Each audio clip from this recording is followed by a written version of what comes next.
P. Bagdad.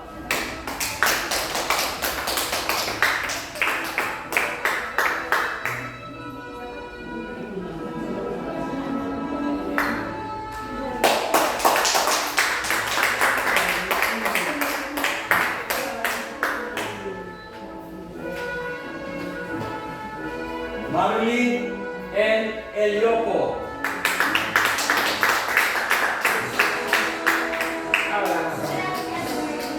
Jora R. Estilo.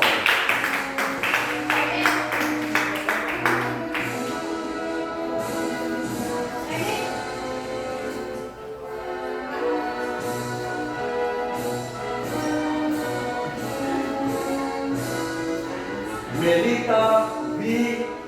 Fabio.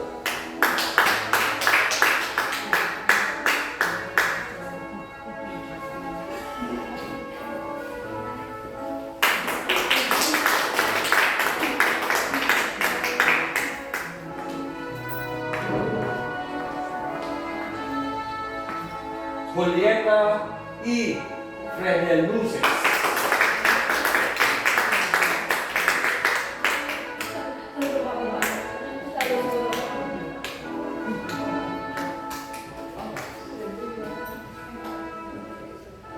Sharon B. Macabanco.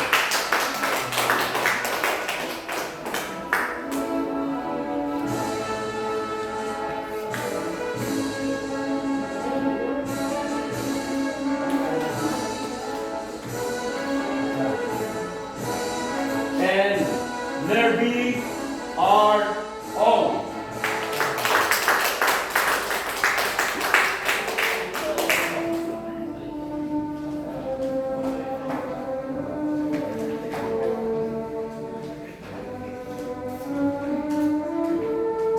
Leadership Training Course, Canadians.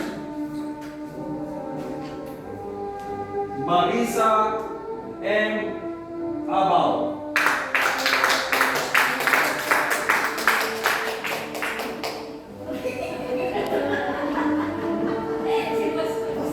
Priscilla P. Ainza. Priscilla P. Ainza.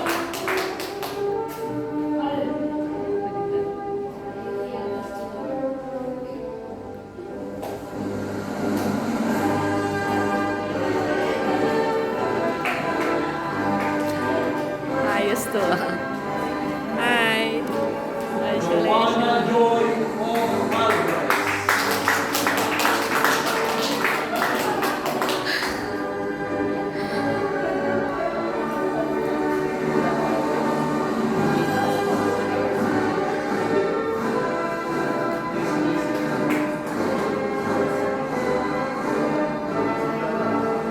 John Cristal I. Alvarez.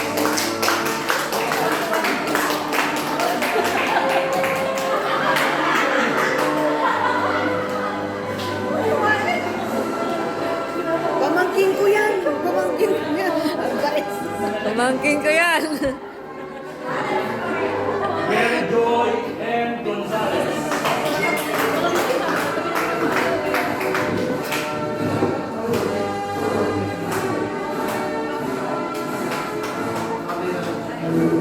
And Angelita A.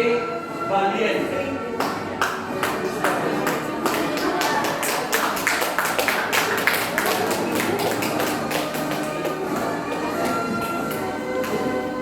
Remain standing for the opening prayer led by Pastor Alvin Salazar.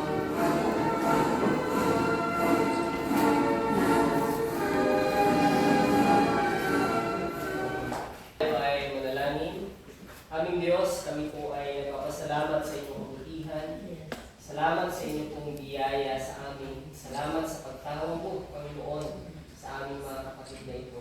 Dalangin po namin na ikaw ang patuloy na magpala sa bawat isang narito, patuloy na maitaas ang iyong ngalan sa aming pagpalaki. Purihin ka, ito ang aming dalangin sa pangalan ng aming Panginoon. Amen. Tayo. Magtaka sa panibagong hambang sa buhay. Ang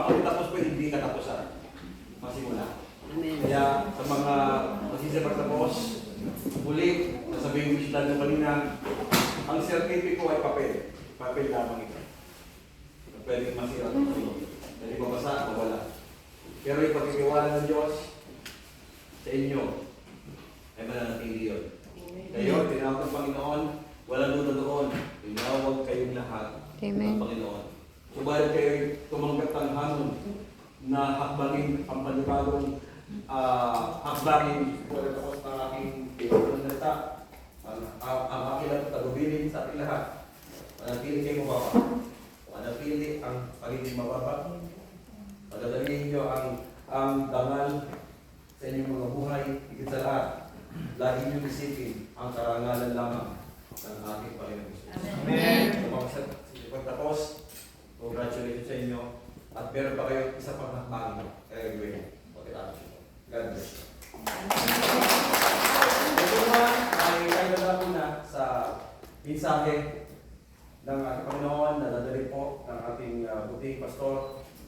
Siya po ay nagtapos din ng kurso sa Biblia, Bachelor of Theology and Masters in Christian Leadership sa All Nations Theological Seminary. Nakakatuwang isipin na yung ating mga Pastor Billy nagtatuto sa ASCM, Pastor Rapel sa IDC, Pastor Merlin sa ACDS. Siya po yung ating naging valedictorian o kanyang pumba.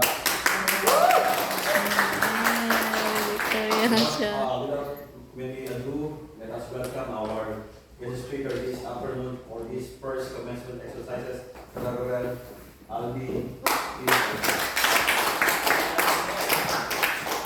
Kung isipin po na tayo ay nag-graduate, lumipit graduation, talagang nakakakaba, pero nakakatawa din isipin. Alam po niyo, ito yung isang pagkakaiba sa gumraduate ka sa Bible School at o gumraduate kasi sa training na ang pinag-aaralan ng Biblia. Kesa sa ikaw ay gumraduate doon sa tinatawag na secular. Ano po kung bakit? Kasi sa Bible, pagka nag-graduate ka ng Bible, pagka pinag-aralan mo ay Bible or kaya discipleship training, pag graduate ka doon, para something na Kaiba. Yes. kaya ko ba yung susunod kong gagawin? Pagka naman ikaw ay gumraduate sa isang school, sa halimbawa sa anong kolehiyo ang ating pinag-aralan, ang iniisip mo, sana makakuha ko ng trabaho ba? Kuha ko ng magandang trabaho at malaki ang sweldo. Magkaiba, no? Totoo yan eh. Yung field of our ministry, yung field of our doing, yung gagawin natin sa ating pagkatapos ng ating graduate, magkaiba talaga ng field. Magkaiba talaga ng tinatawag na direction. Pero yung direction na meron tayo, pagka pinili natin paglingkuran ng Diyos, hindi naman tayo papalian. Amen. So, ngayon pong hapon, gusto kong ibahagi sa inyo yung word na sa buhay ni Gideon. Yung word, yung title ko po ngayong hapon is God Qualifies the Unqualified. Hukom, chapter 6, chapter 15. Sabi po rito, sa verse na ito, sumagot si Gideon, ngunit Panginoon, paano kung maililigtas ang Israel? Ang aming angkan ang pinakamahina sa lipi ni Manase at ako naman ang pinakahamak sa pamilya namin. Ito pong pagkakataon na ito si Gideon, para siyang katulad ni Moses, nakikipag-bargain sa Panginoong Diyos dahil alam niya sa sarili niya na hindi niya kaya. Gideon had a poor self-esteem. Siya po ay nabuhay sa takot at bullying. Pangatlo, he was powerless and ordinary person. Sa kanyang paningin, hindi siya qualified sa ipapagawa sa kanya ng Diyos. Maging sa atin naman, nung una kayo pong pinalagaan mo na magtuturo, kakayanin ko ba ang pagtuturo? Kakayanin ko ba ang makatapos dito sa ganitong bagay nito? Nung una pa lang, nung kayo naman po ay pumunta dito sa Hong Kong, hindi wala sa hinagap ninyo na kayo po ay gagraduate ngayon. Iba ang yung mindset eh. Pero dahil sa tayo ay tinawag ng Panginoon, ay dinala tayo ng Diyos sa ganitong kalagayan. Alam niyo po, may excuses si Gideon. Siya po ay may doubt. Siya rin ay laging humingi ng signs. At mahina siya. Sabi niya nga, at ako naman ang pinakahamak sa aming pamilya. In other words, si Gideon ay, sabi po rito, Gideon is not qualified in the standard of the world, but God intended to use Gideon in a great way. Ang ganda po makita, no? Si Gideon, pag tinignan sa military, sa isang kakayanan, wala talaga siyang kakayanan. He was powerless and he was weak. And yet, dahil ang Diyos ang tumawag, sa standard ng mundo, hindi kwalipikado si Gideon, pero sa paningin ng Diyos, kwalipikado si Gideon. Amen. Sabi niya, sa verse 14 ng chapter 6, sinabi sa kanya ni Yahweh, lumakad ka at gamitin mo ang buong lakas mo upang iligtas ang Israel mula sa mga Midianita. Sa lahat ng excuses ni Gideon, ang sagot ni Yahweh, ako mismo ang nagsusubo sa iyo. Sinabi sa kanya ni Yahweh, makakaya mo ito sapagkat tutulungan kita. Matatalo mo ang mga Midianita ito na para ka lang lumaban sa isang tao. Gideon is not qualified. Minsan dun sa ating sarili, parang pagka ang kausap natin ng mataas na posisyon, tatanggalan natin ang isang talang ng Diyos, tatanggalan natin ang minsan sa inyong pong pakikipag-usap o sa inyong paglilingkod sa Panginoon, makakaharap na talaga ng mas matataas at mas edukado kaysa sa atin. Pero lagi natin tandaan, hindi tayo dun, hindi yung pagkatawag sa atin, hindi naman nila alam yun. Mas mataas pa rin yung ating kung tinatawag ng kaalaman pagdating sa salita ng Diyos. Dahil tayo ay tinawag ng Panginoon. We are not qualified in the sense doon sa eyes of the world, but we are qualified in the mind and in the heart of the Lord. Amen. Amen. Sabi dito, sige nga po, next slide. Sabi niyan, God can use you regardless of your insecurities in life. Yes. God can use you regardless of your insecurities in life. Sige yun, kung pinag-aralan niyo po, napakaraming insecurities sa buhay. Pero sa kabila noon, ang sabi ng Diyos, halika Gideon, ako ang nagsusubo sa iyo. God can use us regardless of our insecurities in life. Bakit? Ito po yung una. Because God sees you differently. Tingnan niyo po yung sabi ng Panginoon kay Gideon. Gideon sees his weakness, failures, problems, but God sees him differently. When the angel of the Lord appeared to Gideon, he said, "The Lord is with you, mighty warrior." Anong tingin ni Gideon sa kanyang sarili? Weak, powerless. Anong tingin sa kanya ng Diyos? Mighty warrior. Can you imagine? God sees us differently. Sabi roon, sa Samuel chapter 16 verse 7, God looks not on the outward appearance, but on the heart. Si Yahweh ay hindi tumitingin ng katulad ng pagtingin ng tao. Panlabas na anyo ang tinitingnan ng tao, ngunit sa puso, tumitingin si Yahweh. Amen. Oh, God sees us differently. Iba ang tingin. Kung ang tingin mo sa sarili mo ay mababa, hindi yun ang tingin sa ng Diyos. Ang tingin sa atin ng Panginoon, God knows who truly are. He sees what is best and what is best for us, in and for us. Ibig sabihin, ang tingin ng Panginoon sa atin, mas kilala tayo ng Diyos eh. Remember, He is our Creator. Amen. Siya yung ating manlilikha. Siya yung gumawa sa atin. Kung mas may kilala, minsan nga, kung hindi mo kilala ang sarili mo, mas kilala tayo ng Diyos. God knows who truly are. Hindi aksidenteng kayo po ay nakaupo diyan. Amen. Hindi aksidenteng kayo ay nagtrabaho sa Hong Kong. Then God used those things for us to understand na tayo po ay ang path talaga natin ay hindi lamang para magtrabaho, kundi higit sa lahat ay maglingkod na sa Amen. no, hindi lamang sa mga graduates na nandito, kundi sa bawat isang narito sa ngayong hapon. Na tayo ay hindi lamang para magtrabaho sa Hong Kong, but God called us into His ministry para po may pangaral at may tatag at may parangalan ang kanyang pangaral, ang kanyang pangalan. Regardless of our insecurities in in life, God can use us because God sees us differently. Pangalawa, masyadong tatagalan at alam ko kayo po ay excited ng makapagtapos ngayong pong hapon.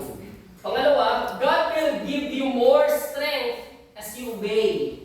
God will give you more strength as you obey. In verse 24, sa pagbabagay ni Gideon sa Panginoon, wala naman siyang nagawa katulad din ni Moses. Pagdating ng verse 24, ang sabi roon, at si Gideon ay nagtayo roon ng isang altar para kay Yahweh, na tinawag niyang si Yahweh ay kapayapaan. Ibig sabihin lamang, nung pagtatayo ni Gideon, handa na siyang sumunod dun sa nais gawin sa kanya ng Panginoon. And you imagine, from powerless, from weak, from doubt, sa lahat ng kanya pong pinagdaanan, pagdating ng verse 24, ano ang kanyang ginawa? Sumunod sa Panginoon. Alam po ninyo, totoo yan. Kapag ikaw ay sumusunod sa Panginoon, ang Diyos ang nagbibigay ng lakas sa atin. Amen. Ang isa pang bagay na maganda, our obedience unleash our potential. Alam niyo po yung unleash? Nakahayag yung tunay na ikaw habang ikaw ay sumusunod sa Diyos. Amen. Kaya ang payo sa atin bilang mga mananampalataya, hindi lang sa mga gagraduate, sa atin, sunod lang tayo sa Panginoon. Time will come. Yung palang ginagawa natin, ina-unleash na ni Lord yung ating potential. Imagine, hindi nyo akalain, simula nung bata tayo, hindi mo akalain. Hindi mo akalain kung makakapagbubo ng Biblia. Siguro si Kasi wala sa hinagap na ganito, ang design. Wala tayo, hindi naman tayo nag-design na lumapit sa Panginoon. Amen. But because of His grace, God chose us and used us for His ministry, for His glory. Our obedience unleashed our potential. Sunod lang tayo mga kapatid. Kahit wala, siguro, huwag niyo pong tingnan na sila po ay mas magagaling kaysa sa atin. Nauna lang sila, susunod na kayo. Hallelujah! Ganun lang naman yun. Amen. Pero again, as we obey to the Lord, God will give us more strength. Because our obedience unleashes our potential. Ito po yung pangalawa. Pangatlo, panghuli, God calls you with certainty. Yes. God calls you with certainty. Si Lord hindi nagkamali. Hindi aksidente. Ano? Yes. Hindi aksidente kayo nakaupo diyan kapag tapos, dumadalo sa church, bumupunta every Sunday, kahit ngayon po kung sino po yung nandito sa atin. Hindi naman nagkamali si Lord na tayo ay dumalo ng convention ngayon na second annual convention ng Diyos. Hindi naman nagkamali yun. Si Lord yung may gawa nun. God calls us with certainty. Si Lord ang pumipili. Kaya, padami lang tayo sa pagpili ni Lord. Amen. Tanggapin lang natin yung pagpili ng Panginoon. Ito, ang ganda po nitong sinabi sa verse 14. Sinabi sa kanya ni Yahweh, lumakad ka at gamitin mo ang buong lakas mo upang iligtas ang Israel mula sa Midianita. Ako mismo ang nagsusugo sa iyo. I am the one who sent you. Ang ganda po nung there is a certainty, there is a promise, and there is also yung security from the Lord. Na dahil ikaw ay tinawag niya, hindi ka niya papabayaan. As we obey, God will give us wisdom. Wala kang wisdom? Ang sabi ng salita ng Panginoon, kung kulang ka sa karunungan, ask the Lord. Kung kulang ka sa kalakasan, hingi ka sa Panginoon. Sabihin tayo na tinawag ng Panginoon, kung ano man yung kulang sa atin, si Lord yung nagpupuno. Kasi siya naman yung tumawag. Kung ano yung mga pagkukulang na mayroon tayo, ano yung mga bagay na pinoproblema natin, hindi naman yung nawawala nung tayo ay sumunod sa Panginoon. But God will give us assurance na habang ginagawa natin yung tinatawag na kalooban ng Panginoon, si Lord yung nagsusustain ng lahat ng bagay sa atin at para din matapos natin yung pinagagawa sa atin.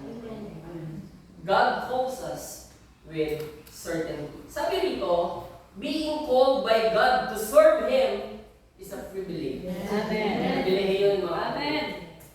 Kaya, huwag niyo pong marami pong gumraduate kung hindi nagpatuloy na maglingkod.